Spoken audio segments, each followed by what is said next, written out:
that lady was an agent, a Scottish agent, a famous agent called Pat Lovett, and she'd asked my mum after. She said they're casting this new TV show, and they're looking for a boy with red hair.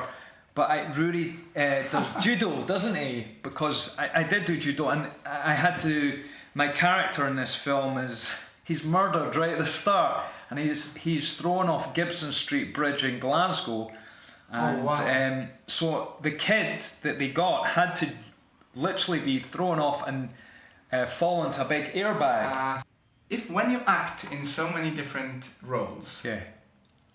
do you find that those roles then impact how you, Rory, are? And if so, how do you know who's Rory? My character is he's a product of his environment, but by the end of the piece, there's a lot of horrific things that have happened between the brothers, and abuse, and by the end of it, it's hinted that my character is just about to kill his own brother. The play goes to blackout as I'm about to attack him. So playing that character was it was a really heavy piece. I'd taken my first class A when I was 13, so it was very much of that sort of binge generation. But you know, I look back at it and I think I was actually very lucky. There's far too many of my childhood friends are no longer here because of drugs, and it's still a big problem in Scotland. We're still the drugs capital of Europe, and so it's something which definitely with my writing that I do, because I started writing when I became sober. As Billy Connolly says, wherever you go, there's always an arsehole. You know, there's people out there that your instincts will tell you, this guy's a dick. I'm not working with him or whatever. I'm not working with her. You know, it's them, whoever. But it's like, you got to trust your instincts. But, you know, you kind of know, I think, where I am in my career, I try and just keep doing as many things as possible, and Time 5th of August to the 31st of August at the Gilded Balloon TV at Bristol Square, 7 o'clock every night. I'll put a link. I assume you have a link of some sort. Yeah, maybe this one. Yeah. I'll put a link in the description for you. So if you are in Edinburgh for Fringe, and if you fancy to see Rory's stakeout, give it a shot. I'll definitely be there. It's a dark comedy, so it's mental, basically. Okay, well, we're on, actually. Cool. So, hello, welcome everybody. Wojtek here, as per usual. I have my friend Rory coming to chat with me about I don't know what yet. Rory is an actor. He's actually gonna be starring in his own written show called Stakeout during the Fringe Festival at the Gilded Balloon. So I'll definitely see that with my wife once she comes. Maybe with my siblings either. I'll see, because they're actually coming as well. Thank you. But before we even go anywhere, do you want to just say a few words and introduce yourself? So my name is Ruaraidh Murray, and I'm an actor and a writer. I was born in Stockbridge in Edinburgh, and so I grew up pretty much. I grew up in the centre of town, which is very different now. But but I feel very fortunate to have to come from Edinburgh. It's a great place, to a great part of the world. I lived in I studied at drama school, which was in Oxford. That's for a couple of years, and then I've lived in London for 25 years, and I returned to Scotland. It was halfway through lockdown, so I've been here. 2021. Yeah, so I've been here. I've been back in Edinburgh, and that was to do with a lot of work opportunities coming up here, and yeah, it felt like a good time to return. Wow. Okay. So first of all, I'm pretty sure you're the first Edinburghian on the show, and I wouldn't be surprised if you're actually the first person that I know that is actually from Edinburgh, because everyone is in Edinburgh, but no one seems to be from here. Yeah. It is a very cosmopolitan. Yeah, and in many ways, at least among my friends, and of course, like that's to do with uni and stuff. But it also is one of those cities that for many of my friends is like a stopover. Yeah. For one reason or another, we are here for whatever, and then some grow roots, but many move on. So okay, let's start with that. What did you mean by saying that it was very different? I think it was, so when I grew up, it was very, I grew up in the Stockbridge area of Edinburgh, which was a lot of families. It was a very mixed, as well as in different, there was a big working class community in Stockbridge then, and it was less gentrified, so you had a lot more of the original amazing characters that were from Stockbridge, and sadly a lot of that's gone now, and it's quite a fancy area, I would say. It's very, it's like a little Chelsea, it's a lot of Range Rovers, people wearing red trousers, things like that, but there's I think in when I grew up, it felt more like like we're recording this in Tollcross. This was before social media, but I knew a lot of folk from Tollcross, and it was a lot more like it was a lot more like just little villages joined together, and so everyone knew everyone. And I mean, in the big picture of things, Edinburgh it's still a wee place compared to a mega city like London, but it's definitely a lot more cosmopolitan, and that there's parts of it which are maybe less. I don't know. It's less. There's maybe slightly less of a close-knit community, but I see what you mean. That happens all over the world, and gentrification is happening all over the world, and globalization. When I grew up in Stockbridge, there was amazing shops that you could only get.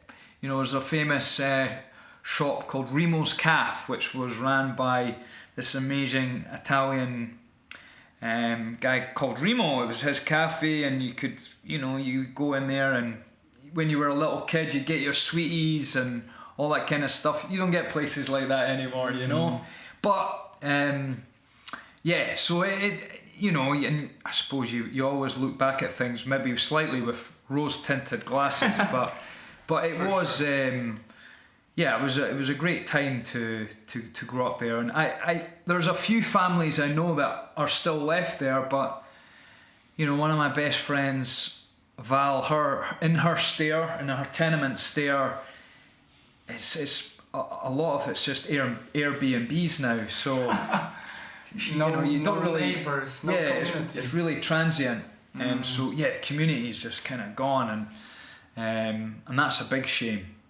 Definitely, and so her youngest daughter, when I grew up, there was even still a gang in Stockbridge. It was called Young Stocky. I was, I wasn't a tough guy. I was just, I was charismatic. I could make people laugh, but there was tough, there was hard people from Stockbridge in those days. You wouldn't believe it, but that's all like.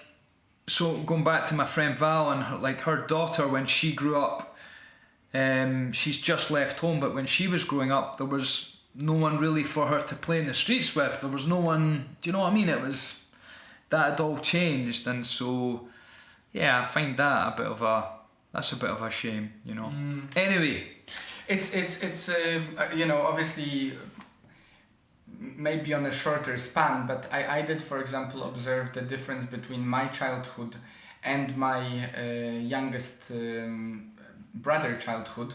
He's 9 years younger, and we did move areas when he was born, but still my early childhood, let's say up until 10, there was little to no computers in every house. There was little to no phones in our pockets, So in my neighborhood as a kid, it was a classic Polish sort of concrete, big slabs of concrete blocks, buildings with a sort of a well-shaped, a neighbor area with playground for kids and stuff.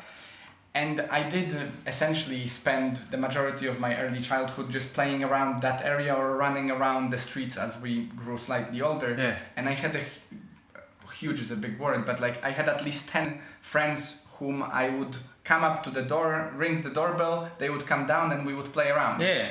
Whereas by the time my brother was in that age where when supposedly you go outside to play with kids on the playground and stuff, computers were already a thing. I was already playing hard on some basic games on PC and stuff, plus phones, plus unfortunately the atomization, I think, and just a shift in this attitude my mom observed among the parents of kids my age versus the parents of kids Tomek's age. Yeah. That the outside world is dangerous. You should not go outside without your phone. Playground is no longer as much of a community because some kids will stay indoors to play computer games, and my brother, in comparison to me, had no one to play outside. There was one guy whom he would meet outside for a little play around, but ultimately they would go indoors either to the guy's house or to ours to play. And I'm pretty sure the biggest factor in that 9 years span of time was technology. Because the neighborhood did not change. It's not like we suddenly became gentrified or there was no longer a playground to play. Yeah. There was simply no kids outside to play, Yeah, no, I hear you. And yeah, I suppose it's just one of those things, isn't it? Yeah. But I still remain positive for the next generation or generations. I've got my nieces and nephews. They're doing all right. So I think people just adapt. But sure. Yeah. So how was, because you lived in London for 25 years. Yeah. First of all, no offense, how did you manage to live in London for 25 years? I lived for a month. I love London. I just think it's an amazing place, and I think growing up in Edinburgh, I had the phrase, I had itchy feet. Sure. And I just wanted to get there by whatever means. And once I got into drama school, and that was I'd spent a year studying art in Leeds. Oh yeah. And so I got a grant to do that, and that was after uni. That was after school. After school, and then but I realised I loved Leeds, but I didn't want to. Art wasn't where I wanted to go.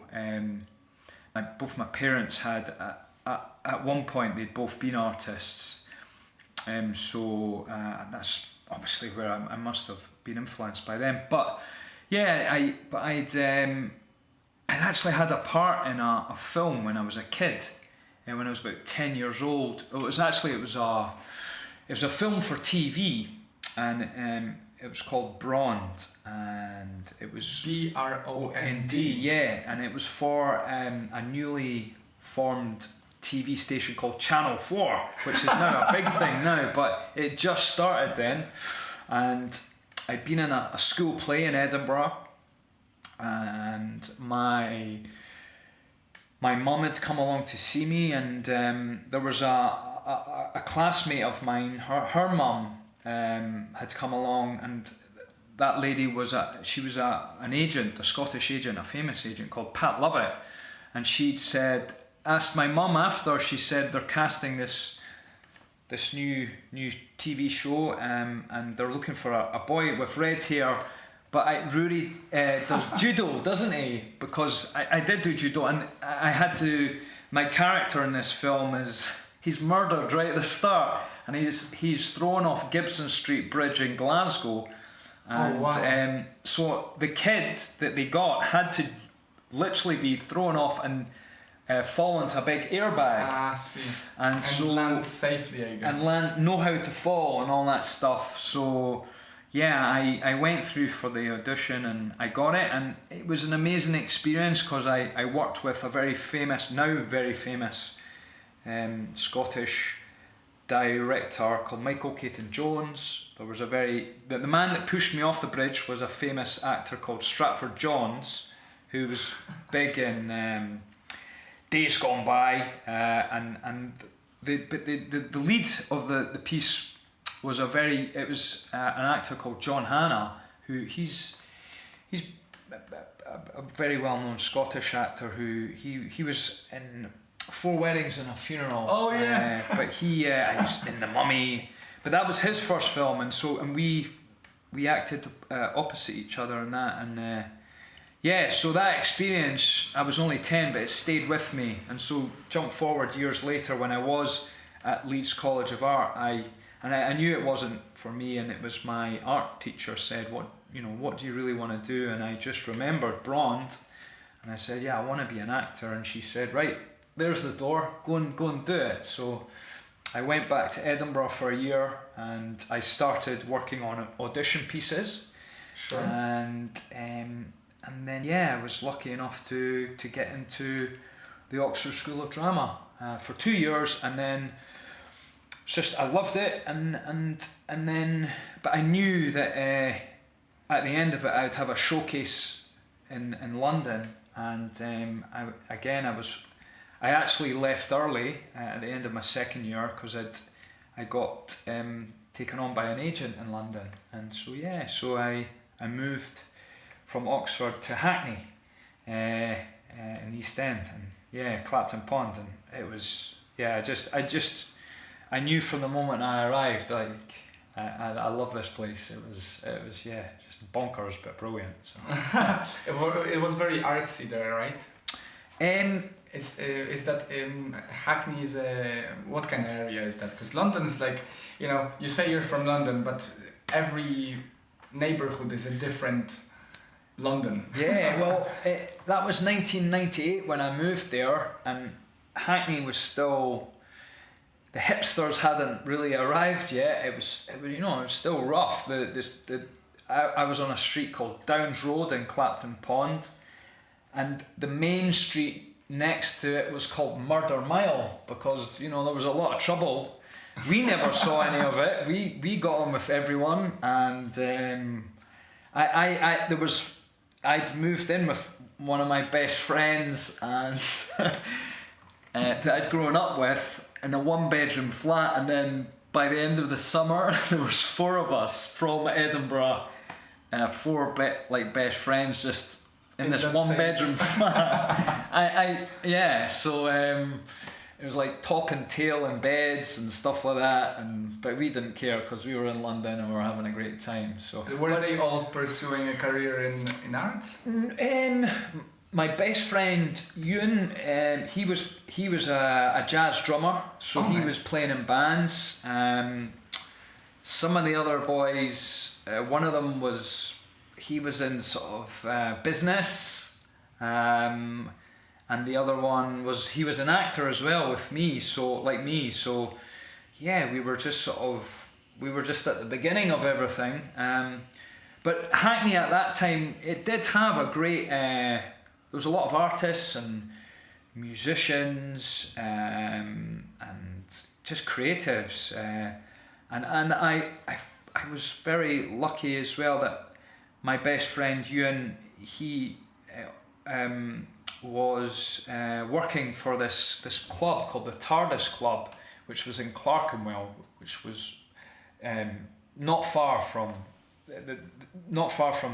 too far from Hackney, but closer to town, in the sort of Clerkenwell Farringdon area, and I got a bar job there. Ewan was working there, and so I got a bar job there, and it was a private club, but there was a lot of the Britpop scene, a lot of David Bowie sponsored the window where they had artwork in it, and there was lots of different. There'd be celebrities coming in and out of it. That's where I met Irvine Welsh for the first time, who wrote Trainspotting. Yeah. And yeah, it was just such a melting pot. There was guys, the guys from Blur. There was lots of different Zoe Ball. Lots of different just people of that that were coming up in that time. So it was very. It was a very inspiring place to work, and just I was able to get to know and meet a lot of people. So yeah, it was a great time. How so just so I understand better, I'm wondering. You said about you worked on audition tapes to go to uni, and then you got taken on by an agent. Uh-huh. And I was literally gonna ask, as you said about the bar, did you then pick up some jobs in the meantime? Because I assume that it's not an actor. It seems to me like it's a job similar to a freelancer, in a sense that maybe 1 year you have a job, maybe 1 month you don't. Yeah, no. So how was your experience? Like, did that agent actually get you some acting jobs to start with? They did. Yeah, I was very lucky. I did. You name it, I've done it. I had many different sort of labouring on building sites, painting and decorating. I worked on the door for a club. As a guard. I wasn't. You were acting. I wasn't a tough guy, but the Scottish accent always sort of seemed to. People were a bit wary of it, but it wasn't that. It was that private club, so it was it was a very kind of mellow crowd, and there was Hazel was the head bouncer, and no one was going to mess with her. She was hard as nails.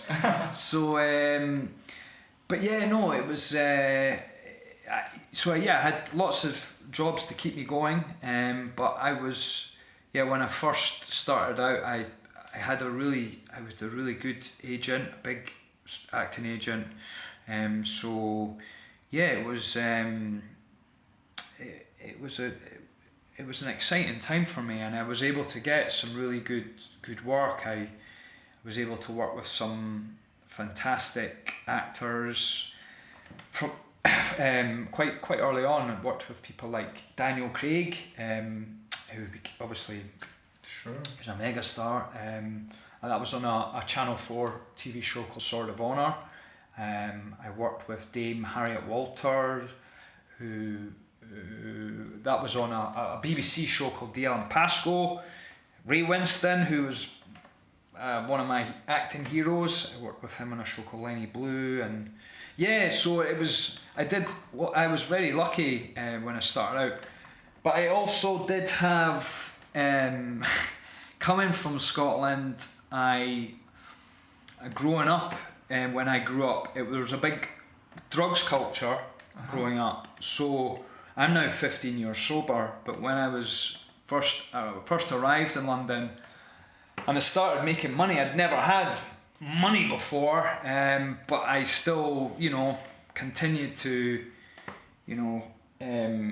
it was the sort of the club scene and the drugs that go with all that. I was still doing all that, and I was a loose cannon. And isn't that fairly popular among that crowd? Yeah, especially like as you come up. Yeah, I think so. The only thing was, I only know now, but I had like undiagnosed OCD, and I've been told I've got ADHD, but I've never been tested for that. But those combinations and drugs weren't good, so I actually ended up having a breakdown. And so that was not a good time for me, and that probably happened when I was about 24, 25, and I didn't stop drinking till I was, and everything else till I was about 30. It was 2011, I think. I was about 36. So like 10 years. Yeah, 35 actually. So it still took me a long time to, become sober. But it was just one of those, experiences in my life that I had to. First of all, incredible that you kick that, because I think many people simply don't, and especially in drinking, it's kind of societally wise, it's kind of accepted to the point that people might be literally in trouble, but it seems like the society accepts them drinking all the time. But I just wonder. Did you feel, because for example, there is this, I guess, a myth or maybe a bit of a joke about finance bros and accountants and stuff in the city of London, where certain substances are just a part of your routine because it's just the requirements of the job or maybe the crowd. Back in Poland, when my father was coming up in like the whole corporate culture, it was just on the back end of sort of Soviet Union times. And all throughout that time, it was a common sort of practice to drink vodka at a meeting when you're meeting a business partner. Sure. So the alcoholism, especially through the Soviet Union sort of time in Poland and post-Soviet era of like maybe 15 years, it was a part. You cannot really make a good deal unless you're drinking. Part of the culture. Would you say that was also that, or did you just go for it yourself in a sense of immersing yourself, or you know what I mean? Like, was there an influence because of the kind of job you're doing or the crowd you're playing around with, or is it on you? I think it was rife at that time. I mean, I'd taken my first class A when I was 13, so it was very much of that sort of binge generation. But I look back at it and I think I was actually very lucky. There's far too many of my childhood friends are no longer here because of drugs, and so, and it's still a big problem in Scotland. We're still the drugs capital of Europe, and so it's something which definitely I'm with my writing that I do, because I started writing when I became sober. I wrote my first play just after I became sober, a solo show about growing up in the 80s in Edinburgh, but also it was to do with my childhood pal Mikey that I grew up with, who he sadly is no longer here, but he was one of these just great larger than life characters that you grow up with. He was a bad boy, but it was his charisma was just irresistible, and so but I started to write about that sort of that world. I'd already acted in Trainspotting. I'd been fortunate enough to be in the 10-year stage revival of Trainspotting. So I definitely, as an actor, that was an amazing experience. But for me as a writer, I learnt a lot just about, it was a great influence for me to write and to, just the story structure of Trainspotting is amazing. It's so funny to begin with, but it's so tragic by the end, and so that kind of blueprint. With that blueprint, I just started to, try and create my own work from my own stories, but definitely that kind of. Yeah, I mean that world is definitely represented in my own work. I mean, obviously it's in Trainspotting as well, sure. But it's it's just, and it just that was a springboard for me to then go in different directions. Thanks for sharing that, and I'll ask this. So I've recently had an interview, or I guess a conversation, whatever you want to call it, with a guy who is a writer but writes mostly fiction sort of books, right? Yeah. Or maybe ghostwriting some books for others. And he made a claim that a truly beautiful sort of successful work is primarily coming from the person writing it. That you're not writing about experiences of others, or you're not writing about the topic you've researched, but you write about something that you've truly either experienced firsthand or at least was an active observer of it occurring. And of course it's a big claim, because I bet there are works out there that have been written based off of process of thinking, researching, finding out.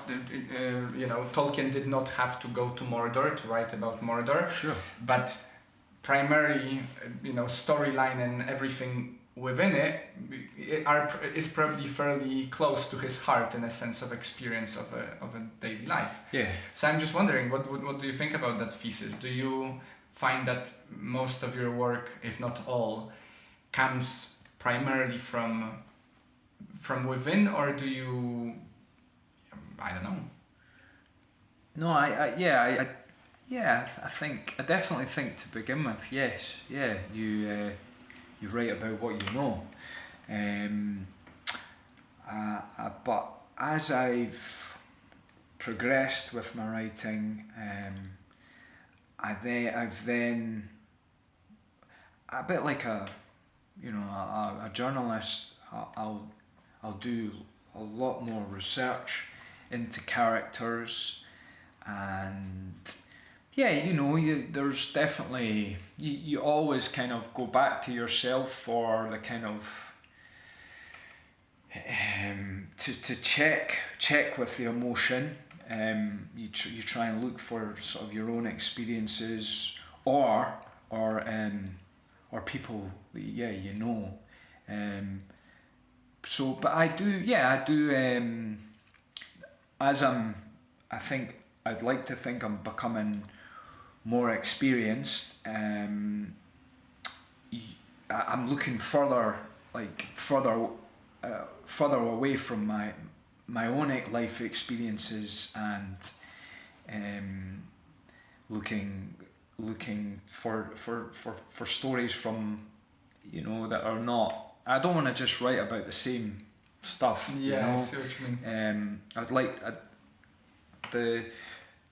one of the pieces that I've got that I'm hoping to write later this year is set in America, and it's I've been given the rights to these short stories by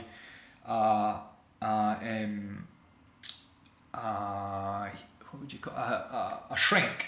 A psychiatrist called David Hoban, and he was a psychiatrist in San Quentin State Prison in the 1970s, and that is a completely different world from one that I know of, and Yes, but I just find it.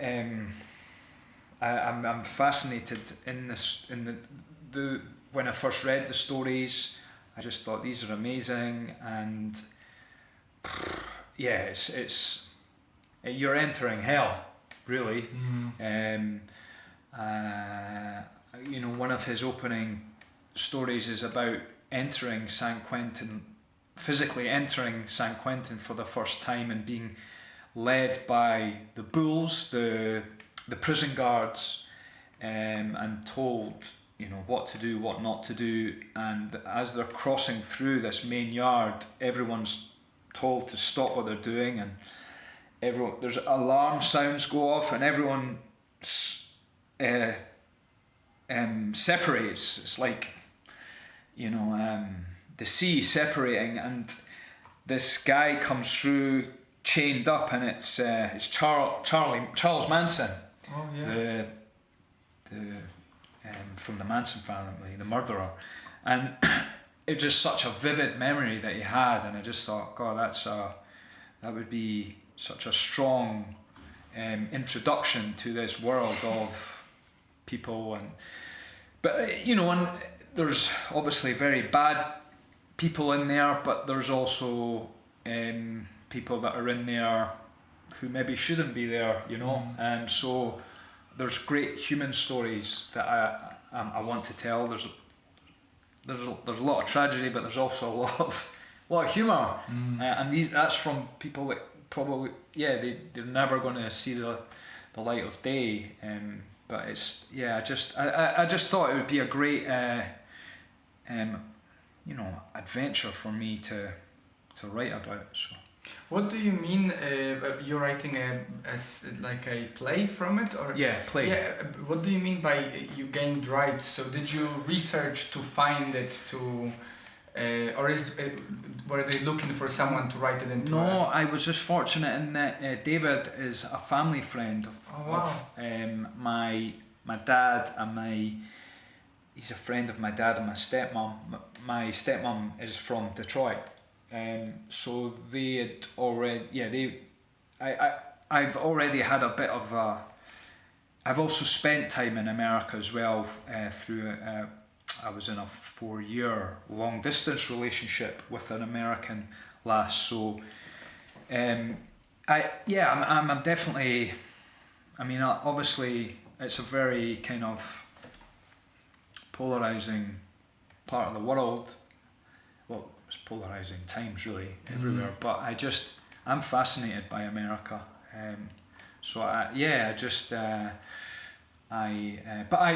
David kindly let me, he gave me permission to adapt his short stories for stage, so that's and coming soon. Tell me something about your writing process. How does it happen? Like, do you have a certain routine, maybe in the morning or in the evening, that you follow, or do you just have bursts of inspiration and you sit down with a notebook in the moment? How does that work for you? So it's funny because for example, writing Stakeout has been, I probably first had the idea for Stakeout about 3 years ago, and because it's about a family who are down on their luck. They're gonna lose their house, and the matriarchal character, she's going to lose her home, and her husband is going to lose his shop. So they decide, his butcher shop, so they decide to rob a butcher's 2 nights before Christmas. So that was the kind of the idea that I came up with, and so I just, writing wise, I just started writing. I probably wrote the first 20 pages, and I had it read out at the Traverse Theatre. I was part of a theatre company called Foreplay. It was 4 Edinburgh writers, and we were fortunate enough, and we got our work read, performed at the Traverse in front of an audience in Traverse 2.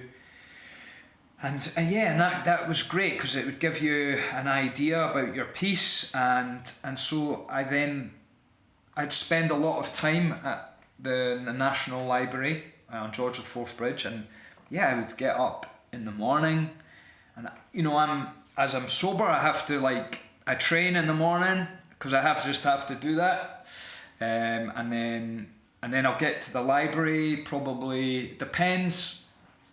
Might not get there till 11, maybe not till 12. I'll write for an hour, I'll have my lunch, and then I'll write till about 5, 6 o'clock. But the closer you get to a deadline, I could be just writing flat out, and it just, with Stakeout, I really enjoyed writing it actually, and so I'd find myself, before I go to bed, just writing. Literally writing in my bed, which is not very healthy, but it kind of can consume you, but you've just you have deadlines that you have to meet, so And what happens, or do you on the daily basis write something just to keep creating, or is it maybe once you've written the play and it's time to, I don't know, to work, to act or whatever, there are times in your life when you've not touched the typewriter or anything for some time? Well, it's interesting you say that, because I'm acting in Stakeout as well. There's 3 characters. I'm playing one of them, Archie, who's the husband of the piece, the guy that he's married to the lead female character, Karen. So Rudy, the writer, finishes writing, and then I've got to learn the script. I've got, because I start rehearsing for it on Monday, but I just want to be off book before I start, so it means I know it all in my head, and I knew I had a certain day in my diary where I was like, right, you have got to have that script finished, done, that's it, you're not going back to it, and you can just work on it as the actor. But there'll be little bits that I'm tweaking here and there. I'm very fortunate. I'm working with a fantastic, he's an amazing actor, Michael Nardoni, a great Scottish actor. He's in Night Manager 1 and 2, the Amazon show. He's a great guy, and Michael's directing the piece. It's directing Stakeout, so he's been very generous just with, his thoughts, with the writing of it, and as to just the actors that I'm about to work with, Rhiannon Farley and Sean Langtry. So it's definitely a collaborative piece, but it's I definitely now I'm kind of in the actor.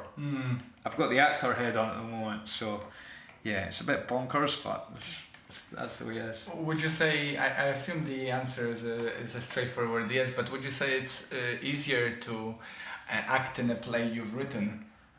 It's a good question. Because I was in it, I acted in someone else's play earlier this year. It's a lovely play called The Legend of Davy Mackenzie, and that was that was just me as a hired gun. That was for a play, A Pie and a Pint, and that's by Stephen Christopher and Graham Smith, so I just came on and just obviously as an actor, and so there's a lot. You can just focus on one thing, which is lovely, sure, and just work with the other the other actors and the director. But with this one, I suppose at the end of the day, it's just the same, because you've got to kind of separate everything, and but there is the kind of thing where I'm able to, if I can see in the rehearsal process if something's not working, I can just change it, which is kind of, it's one less person to sort of have to go through.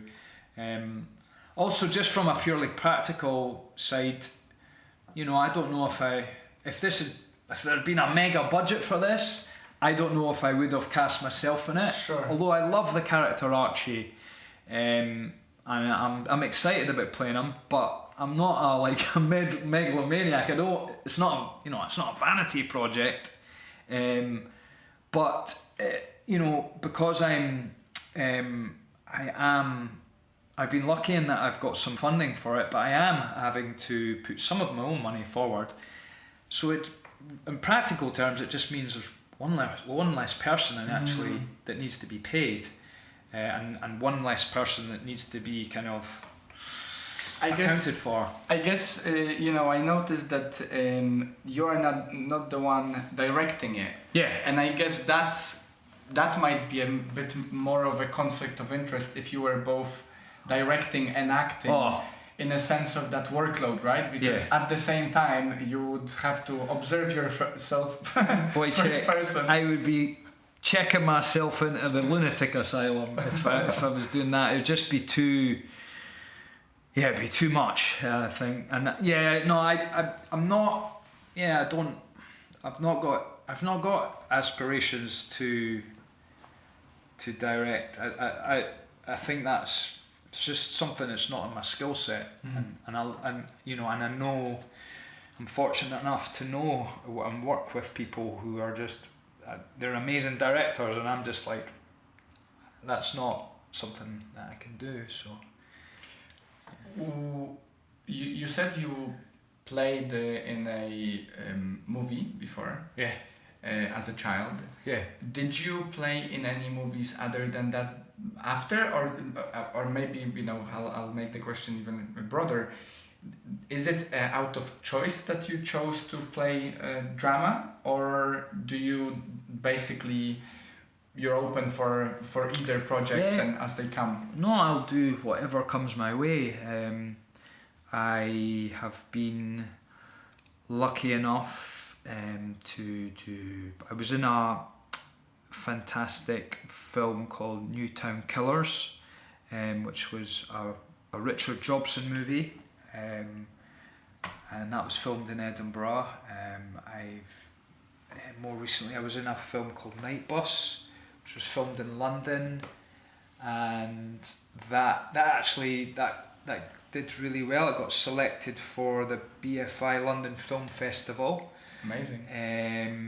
That was a great character that I got to play in that, and then the TV work. I was in a show called Bob's Servant for the BBC. That was a few years ago now, but I've done quite a few different DL and Pascal, which was a BBC police drama.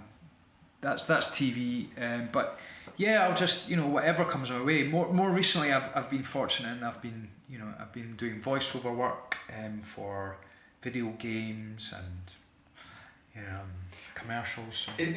Out of all those things you've just listed, Yeah. Maybe apart from writing, because that's slightly a different ballgame, do you have preference? Is there something in particular that, like, acting on stage is the one that you like the most, or maybe you found that it's the voiceover that you're the most interested in, like? No, I'll take whatever's coming my way. I love them all. I still go to acting class in London. So it's called AWA.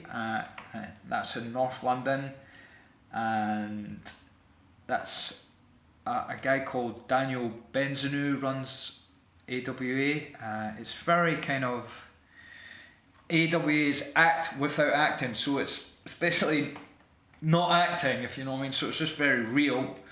There's a lot of, you know, well-known actors that I'm fortunate enough to work there with.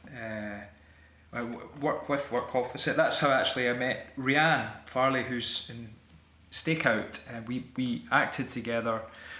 We did one of the acting classes there, and that all that is it's you're taking a scene from a play, and you're just they're always two-handers, and you're just working in a small group, and you're just looking at keeping it very minimal, so you're not overacting. And it's a bit like a boxer, or it's a bit like, you know, obviously you and I know each other from jiu-jitsu, but it's like going to train on the mats, you know. You know, you have to keep doing it. So you're sharpening your saw, instead of just of course.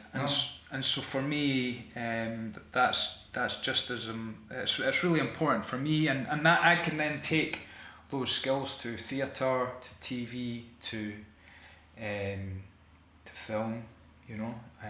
So up to voiceovers, because it's literally, you know, it's less is more. Yeah, you know, out of them all, voiceovers sound to me the most unknown, in a sense of like, only recently did I come across, because my wife suggested at some point that, you know, you have a podcast, why don't you record a voice and put it online for some recruitment to do some voiceovers. And I never thought that that's a thing that you can do without being an actor or a, you know, movie star. And I bet there are people that do just voiceovers, right? Yeah. It's an act in and of itself, a very different one. I'm really curious about it. I don't know much, but how did you come about to do that? Was it like?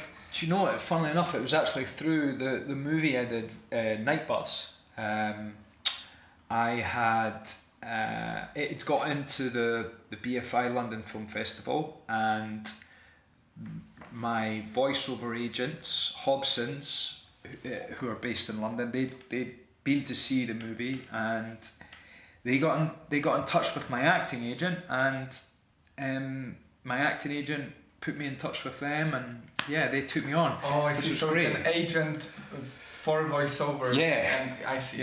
Very similar. I see. And they have been amazing, my voiceover agents, with getting me work. So not only do I love doing voiceover work, but obviously it pays me, and it allows me to keep on writing. Because the trick I'm trying to do is try and make a bit of money out of writing, and there's more money in things, unless you're at the kind of the top of the pile in theatre. I'm trying to sort of move towards, I've got a film script which is being considered by people at the moment, a movie script which is set on the Isle of Tiree off the west coast of Scotland. It's a dark romantic comedy, and then I was on the BBC Writers' Room, BBC Scotland Writers' Room programme, and that's they're just helping me refine my screenwriting skills. So I've got a sample script, a spec script for a pilot for a TV show. So I'm just trying to move in that direction, where hopefully I can make a living out of writing for TV and film as well. Sure, I have no doubt you'll get there. It's also brother. really, really cool, 100%. I studied film and TV, so I've written a bunch of really badly written plays and I've written scripts. I've written many of them, Wojtek. But many, no, and I'm sure they're not. Of course, no. I'm sure they're thank better you. There is a than potential in everything. It's just a matter of doing it. A question that popped into my head, and after that question, I can give you stage if you want to ask me a question, just to mix it up. But when you act in so many different roles, do you find that those roles then impact how you, Rory, are? And if so, how do you know who's Rory? Well, I think that's a good question. So last summer I was in a play called Colours Run, which is a fantastic.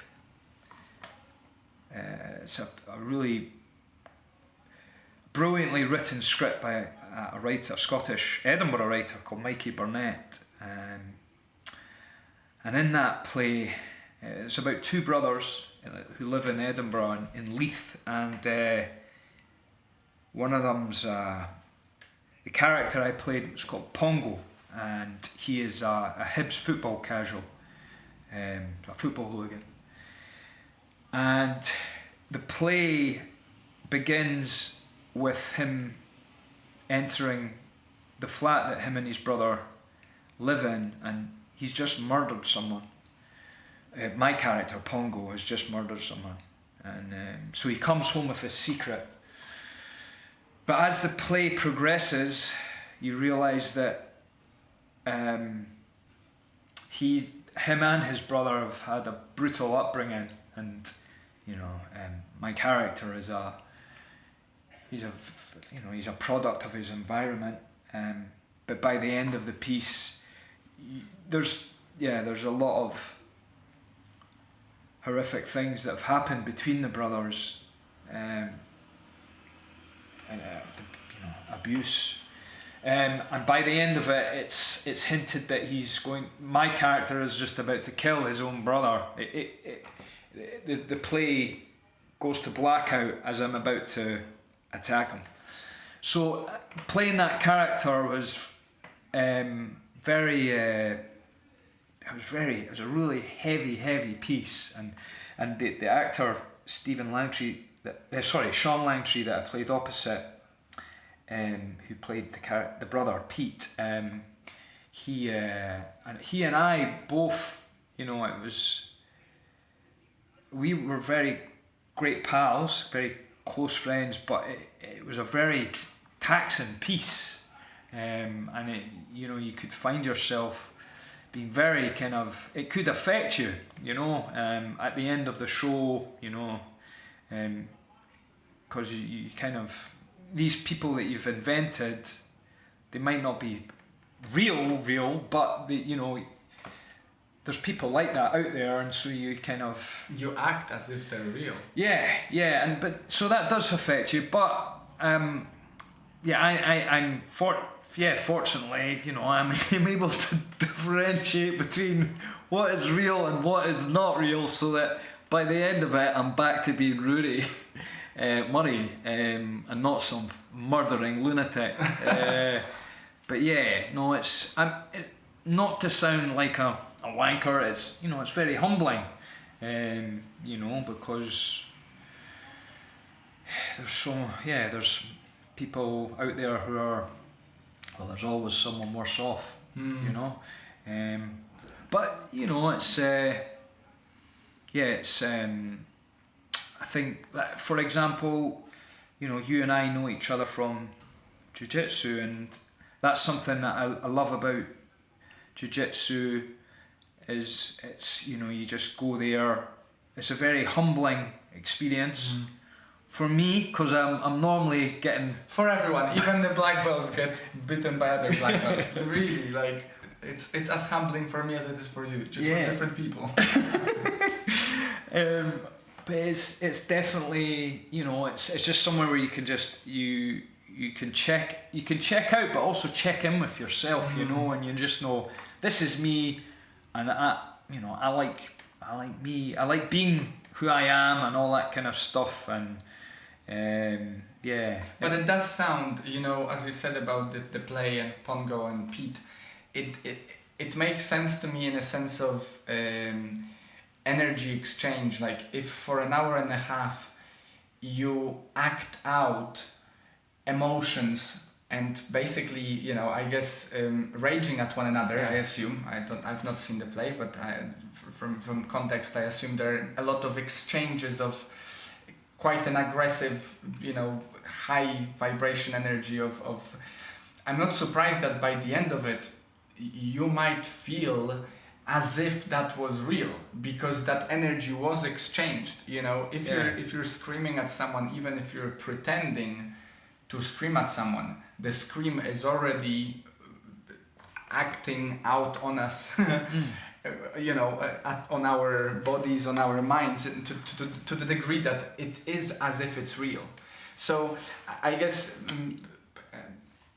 I wonder, did at any point of your education, formal or not, are there any practices that you've been taught or taught yourself to then let that steam off, not in a way of, you know, smoking, drinking, taking stuff? Because that's one way that people get away, right? Sure. Yeah. Yeah. Just. I think. I mean, the other thing is that, you know, I have a, you know, I know I've got an addictive personality, and there's a positive in that I get up, you know, the high I get from being on stage and then you come off stage, and that to me is like, I know I'm not going to go and get messed up, fucked up on drugs, whatever, or drink. So I can enjoy that high, you know, and I know there's not going to be consequences, because, you know, I'm going to go and drink, I don't know, soda water. That's as rock and roll as it gets for me these days. And then I know that I'm going to wake up and, I know when I'm waking up and all that kind of stuff. I tell you funny. This is a true story. So in my crazy days, I was doing an acting job, and we'd finished the job, and it was in Birmingham, and I'd gone out that night, and I woke up in Wales. So that just shows you that was and you don't where know, I got myself. You don't know how, you don't know why. It just so happened. Yeah, I mean, I've got sort of an idea, but you know, these days I know that I'm just going to be, you know, it's going to be, I'm okay with just, you know, just having a quiet. I can just chill, you know, and I enjoy guess it. the sports as well, what you alluded to at the very beginning. That's where also that excess energy can go. Definitely. Yeah. I know I'm addicted to sports, you know, in a good way, and it's not in a crazy sense, but I do feel worse off after a week, 2-3 weeks of not moving my body other than, you know, get up off the couch, sit down on the couch. Definitely.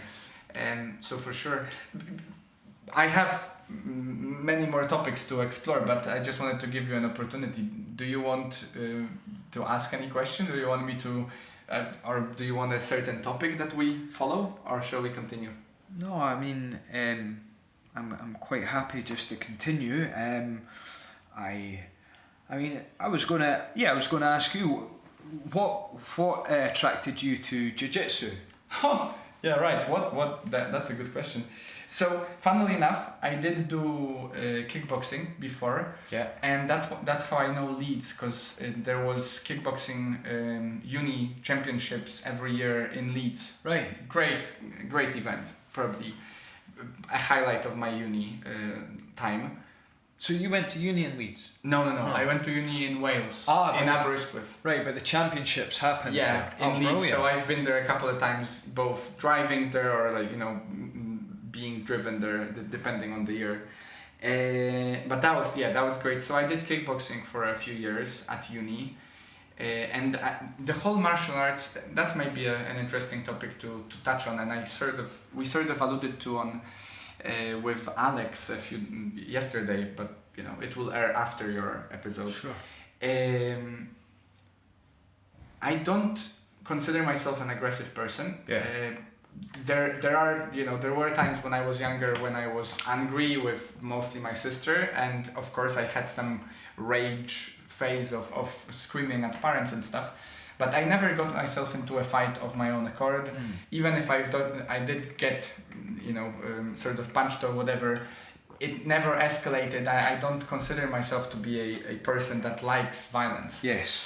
But when I went to uni in 2016, when I came to the UK, I realized as I was considering which club to join at university in terms of sports, I realized that it is unlikely that I will be in the first team for any of the team sports because I've not done those sports before much, or if any.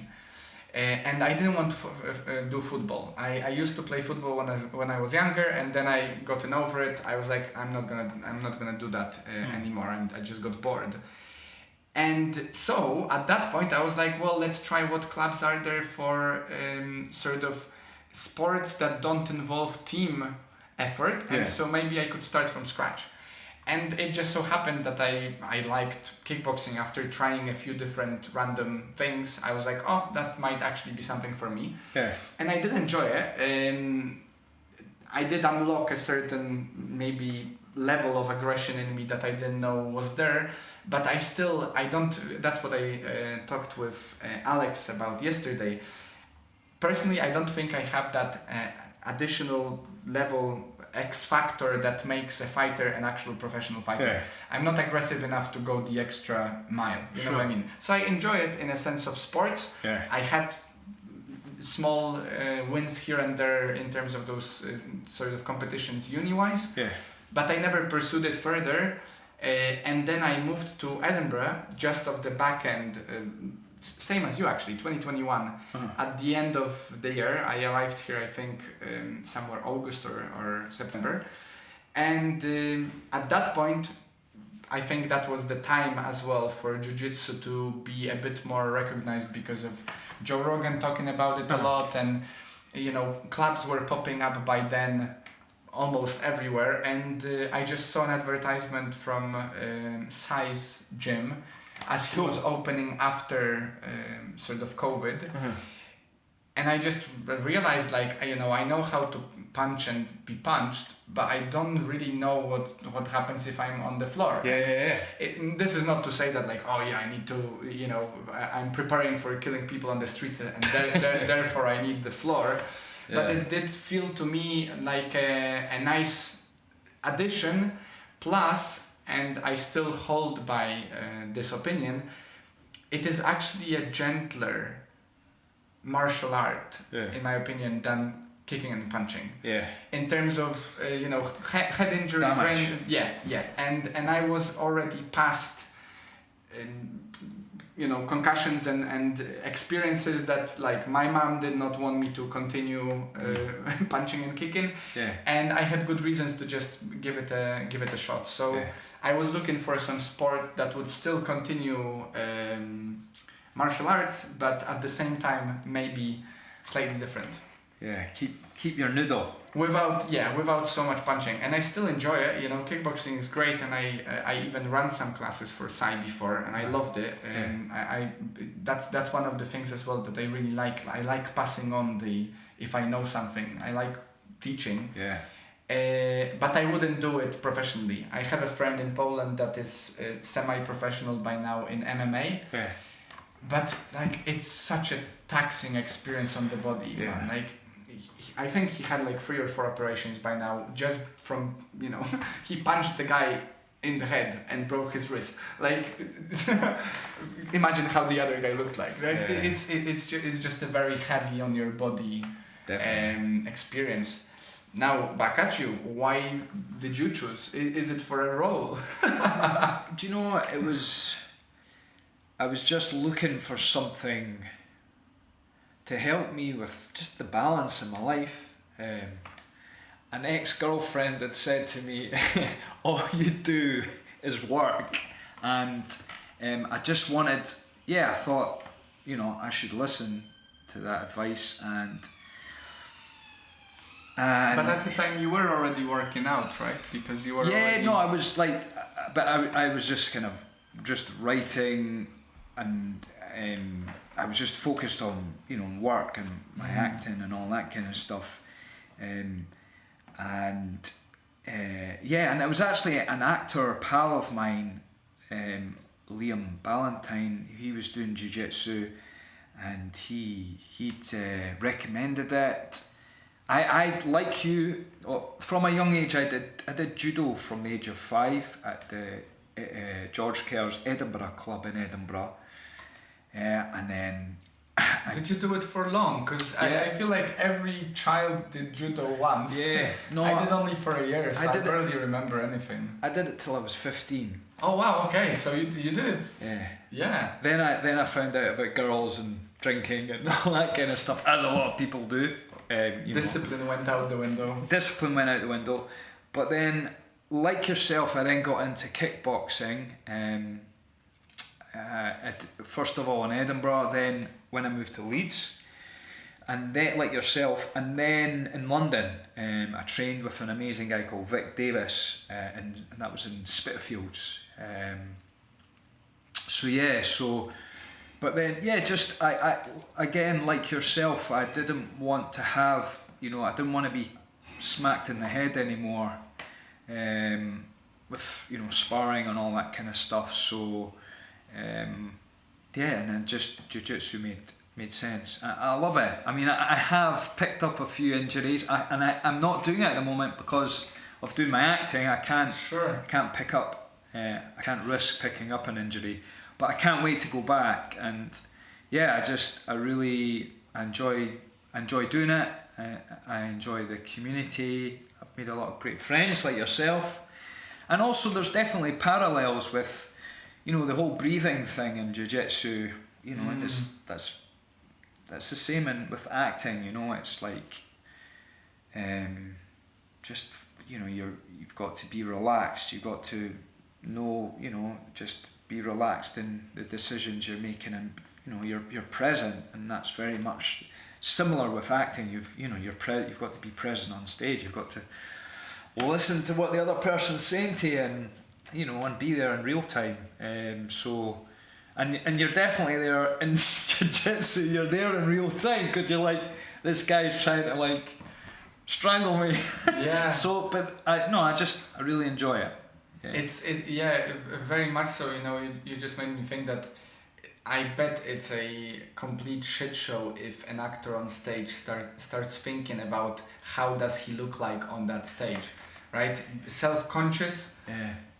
You're gone. In the same way, in jiu-jitsu, like the moment you start thinking whether or not that was a good idea, that's already over. Yeah. You're past the thinking whether that was a good idea. You either do or you don't, and that's it. Yeah, no, that's... Yeah, for me, another layer of that I found in general in martial arts is, and maybe to a lesser degree that might be a surprise for you because you act on stage. I can't really imagine more pressure experience than that. I did a bunch of public speaking before. I enjoy it, but it is a lot of sort of attention placed on you. But I found that also that's another thing that martial arts in general, apart from teaching you maybe some self-discipline, it just adds to your confidence, and it's not fake confidence. No. It's not something that you just stand in front of a mirror and you convince yourself that you're the man. It comes from competence and just dealing with stuff under pressure. Definitely. I don't know if there is more under pressure scenario than being choked. It's just you're there. Definitely. I think as well, it's just that kind of, it's a tough world out there, and you never know what's going to happen, and you just, on a practical level, you want to look after yourself and your loved ones. So and it does. It if anything, it definitely gives you confidence, and that's good. Yeah, the paradox of it, and it really, I believe wholeheartedly that is the case in all aspects of life. Is like unless you're really unlucky or whatever in a certain circumstance, you're unlikely to become a victim of someone wanting to hurt you if your energy gives away a feeling of safety and just confidence. Yeah. So just by sharpening that sword, you might avoid the fight, you know? I agree. That the peace that comes from either being competent in a certain work you do, or being competent in a certain martial arts, or just knowing that you can handle the situation, probably is what keeps your situation from having to be handled. Definitely, I agree. And I think that's something that you don't hear it advertised in a sense of like, go train martial arts, and people think like train martial arts so you can beat up people, but actually train martial arts so you never have to do that. No one's gonna care, because they are not looking for that guy. They're looking for someone who will be, a victim of their this is, slightly random and maybe not the greatest story, but my friend, who's now a semi-professional MMA fighter, at the time he was already training kickboxing and Muay Thai in Poland, and he was from the same neighborhood as me, same area and stuff. We must have been 19 or 20 at the time, so just at the back end of high school, starting uni, or maybe slightly earlier, I don't know, whatever. And one could say that he did bring it onto himself, because he did think about it again and again, whether he would be able to handle himself in a street fight. But for whatever reason, it so happened, maybe that's how the world works, it seems to me that it does, that he was coming back home from the training, just, headphones on, listening to music, he always smiles, which I don't think also it didn't help. And those two roadman looking guys on the street just like looked at him, and he smiled and looked at them, and obviously that's what they don't like, smiling people looking at them, that's like a challenge. And so they attacked him, they sort of shouted something towards him. He didn't hear, so he took off the headphones, and then they were basically like, they wanted to either get his wallet or beat him up, whatever. And we always laugh with our group of friends that out of all of us, that was the guy who had to have that experience, because he was the one being prepared. He got the first guy with an elbow and then chased after the second one, because obviously the second one didn't want to engage anymore. And it turned out that the second one had a pepper spray and sprayed my friend in the end. Oh, God. And that just shows you what kind of a victim they are looking for. If they are the ones having to defend themselves with a pepper spray, they were not looking for a fight with a fighter. They were looking for someone to easy prey. To take away their pocket money, let's say. So that's a weird one, and obviously it turned out all good. I think the only victim of that all was the headphones, because I'm pretty sure he dropped them in the chase. Right. But it just, that I think that just proves the point that you're kind of, if you're forearmed, you're forewarned in a sense of no one's gonna bother you, because you're just not to be bothered. They will walk around on a deeper kind of, they will just sense it. Similar to dogs, animalistic. Very much so. All right, well, let's do it this way, because I'd like to explore with you one more topic, and then we'll wrap it up. Sure. From the perspective of now 25 or 30 years in acting 40 industry. 40. Well, I started, first job was when I was 40, but first job when you were 10. When I was 10, so that's 40 years ago. Exactly. So 40 years into that experience, what is something, maybe some aspect of it, or something that like surprised you, or unless you're an insider you wouldn't know about? Are there any things that like, for I'm looking for nuances, stuff that maybe you thought is going to be different in terms of, or maybe something that changed over these years? I think obviously, you know, hindsight's a great thing and all that kind of stuff. You know, when I first started out, you know, you've got your dreams of, I'm gonna be, you know, whatever the next big thing, I'm gonna be James Bond, whatever, and then I suppose life happens, and you know, I had my breakdown. I mean, I probably had a few of them, to be honest, just because it took me a long time to get off and stop drinking and taking drugs. So I found myself, you know, on a completely different place that I never thought I'd be, where I'm, you know, I write as well now, and but it's, you know, it's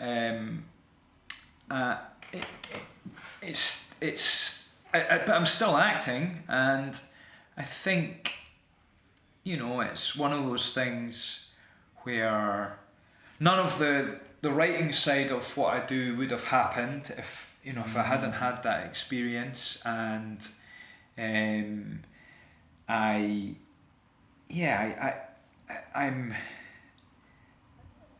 definitely a stronger person for that.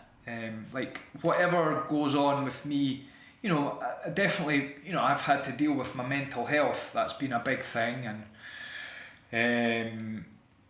there was definitely a period of my life where it was just a shit show. You know, it was like a box of frogs or whatever. But I'll always have things. I'll always have things that I have to actually. It was a friend said to me recently, navigate. You know, I'll always have, you know, whatever it is, like the anxiety attacks that I get, or just, you know, again, just, you know, everyone has it. You've got to deal with things that happened in your past, but now I feel like I'm better equipped to deal with all that kind of stuff and navigate that, and yeah, so just really kind of enjoying what I'm doing now, and trying not to look, you know, ahead to, oh, I want to be this to happen and that to happen. Just, you know, I enjoy what I enjoy about what I do is like my family, a lot of my family, or half my family, are second-hand dealers, and they're making money from nothing, you know. And in a way, what I'm doing is I'm making stuff from these ideas, but it's like there's nothing there to begin with. So I'm just, in a way, I'm making something from nothing, and I like that. You know, you have that kind of idea, that light bulb moment in the back of your head, and then you actually, people come and they get the flyer which I'm showing you now. They see the time and they can go and watch that idea on stage, and that's I like that, and yeah, no, I'm definitely, not to be too deep, but I do think about my childhood friends that I grew up with that aren't here anymore, and they're with me a lot, you know, with what I do, and so, like, even a lot of the stories that, it's like what you were saying, you know, it might not be me that I'm writing about, but it's an experience, or it's a person, but these you know, these sort, in Stakeout there's a character called Karen, and she's based on someone that I grew up with, partly based on someone that I grew up with, and she's no longer here, but that's important for me, and you know, I hope that you know, it's almost like some kind of magic there, where, you know, that friend still, she's still there, you know. Do you know what I mean? And that's like there's some kind of meaning there. But yeah, and you know, and just being able to, I hope, just, you know, someone might be having a shit day, they go and see this show, it makes them laugh, they, you know, they go home and feel a bit better, just like wee things like that. But yes, yeah, just I hope, I definitely, you know, something I would like to do is I would definitely, you know, at some point I'd like to, you know, help people that are maybe like starting out or whatever, just, you know, encourage people wherever they may be in their life. But you know, if you know, if I'm able to have gone to a bad place and come back, then, you know, I think other people can do that. And so yeah, it's I don't know, it's like we're kind of all in it together. So I would but I just hope that maybe something that I'm doing, just, you know, it kind of maybe it gives some kind of positive vibe to people out there, you know. 100%. I mean that's it. I would like to think that that's what majority of us is doing in general, you know. Is there, because it sounds to me that in particular you've, with your adventure so far, the finding of meaning of that adventure shifted. So is there an advice that you would offer to someone who's just starting out now, to make their ride, maybe, obviously it's not going to be as yours, and it's not going to be as they expect it's going to be, that's for sure, but, you know, something that looking back probably would have helped in some cases. Not taking drugs from a young age, but that's just like obvious, and like I would sound like an old fogey, you know, like don't do drugs and all that shit. But yeah, you know, I think people talk about life. It's not a competition. But in a way, you want to have, in such a competitive field like acting and writing is, and everything, you know, that sort of entertainment industry, you've got to have you've got to have an edge. So going to an audition where you're not hungover, you never know. You know, some people maybe it works better for them, but for me, you know, just being sharp and just being on time and being polite, things like that.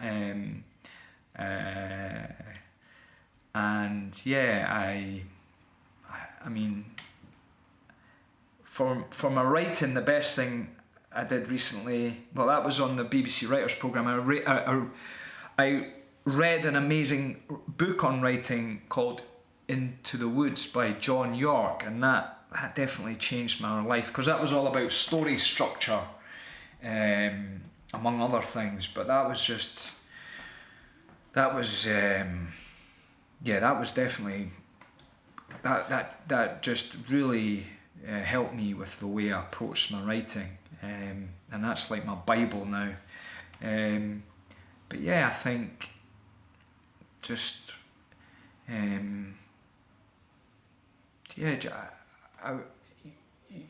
you know, you've got to really want to do it, and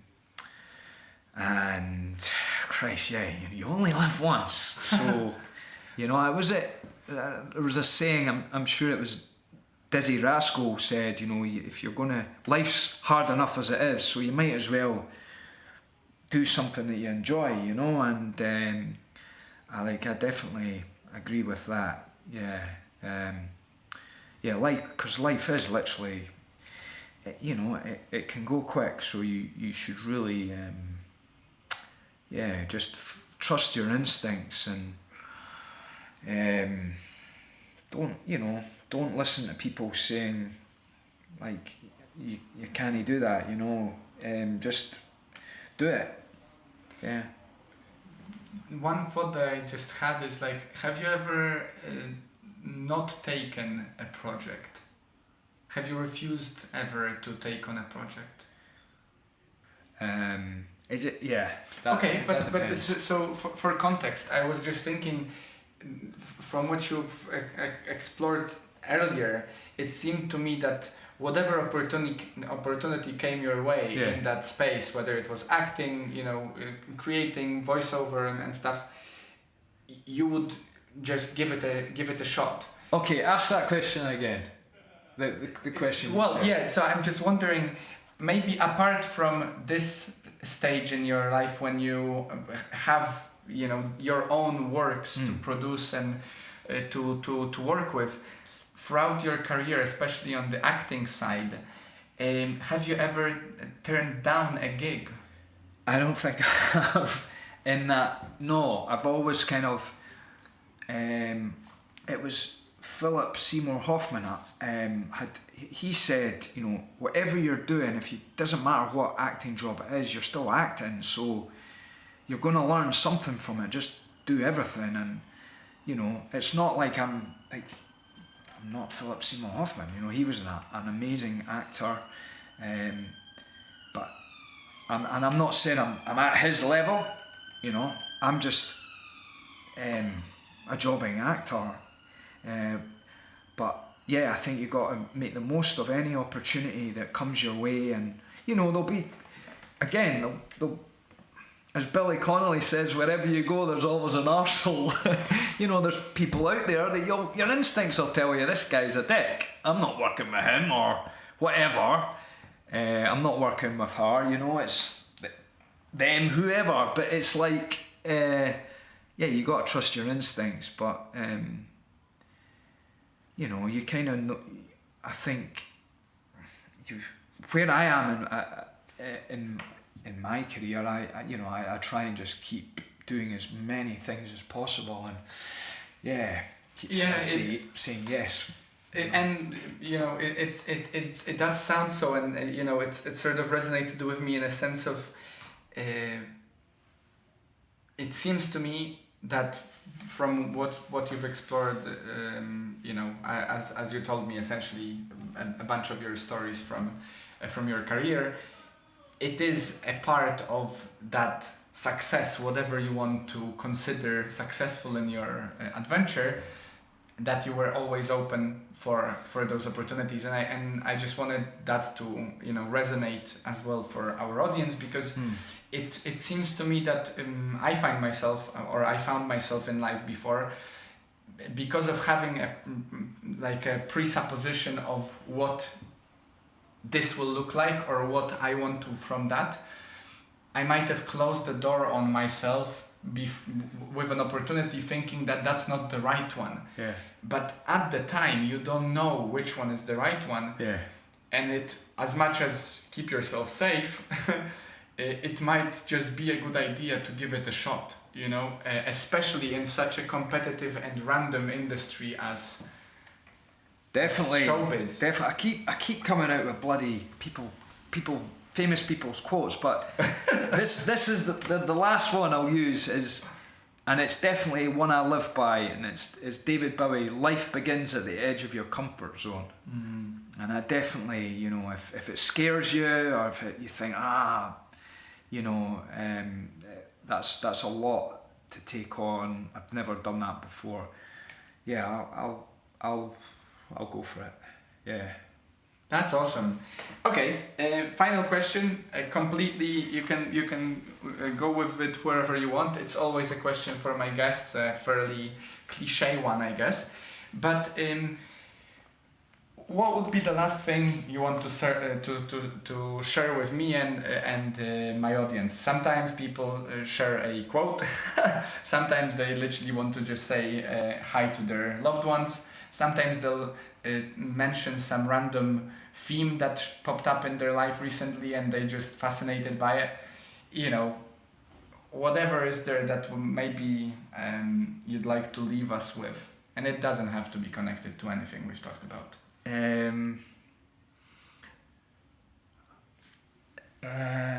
That's a good one. I'm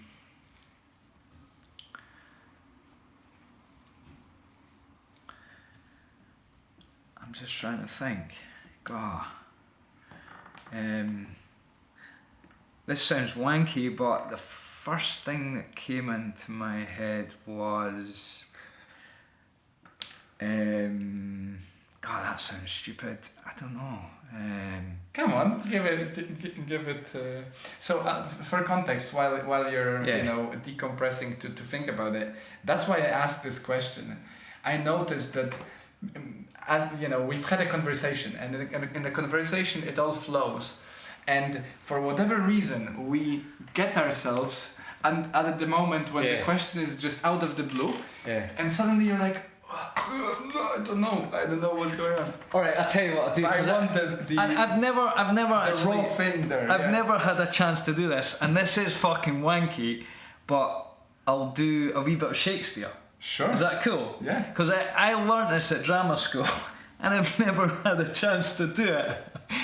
And it's a sonnet, and by William Shakespeare. I think it's sonnet 25, but it's always meant something to me. Like when I first learned about Shakespeare, to me it was like gobbledygook, you know what I mean? It was a different language, it's always kind of resonated with me. I think it's one of the more famous ones. Anyway, well, I'll just go for it. Sure. When in disgrace with fortune in men's eyes, I all alone beweep my outcast state, and trouble deaf heaven with my bootless cries, and look upon myself and curse my fate, wishing me like to one more rich in hope, featured like him with friends possessed, desiring this man's art with that man's scope, with what I most enjoy contented least. Yet in these thoughts, myself almost despising, haply I think on thee, and in my state, like to the lark at the break of day arising from sullen earth, sings hymns at heaven's gate. For thy sweet love remembered, such wealth brings, that then I scorn to change my state with kings. That's wonderful. Thank you so much. There you go. That's incredible. Thank you, brother. Thank you so much. Yeah, it's that was awesome. Thank you so much, guys. As I said, I'll speed up the process of preparing this episode, so it airs within the next 2 weeks or so. It's in time. 5th of August to the 31st of August at the Gilded Balloon TV at Bristol Square. 7 o'clock every night. I'll put a link. I assume you have a link of some sort. Yeah, maybe this one. Yeah. I'll put a link in the description for you. So if you are in Edinburgh for Fringe, and if you fancy to see Rory's stakeout, give it a shot. I'll definitely be there. It's a dark comedy, so it's mental basically. It says Quentin Tarantino meets Irvin Welsh, so yeah, take it as you please. But yeah, thank you so much for being here. Cheers.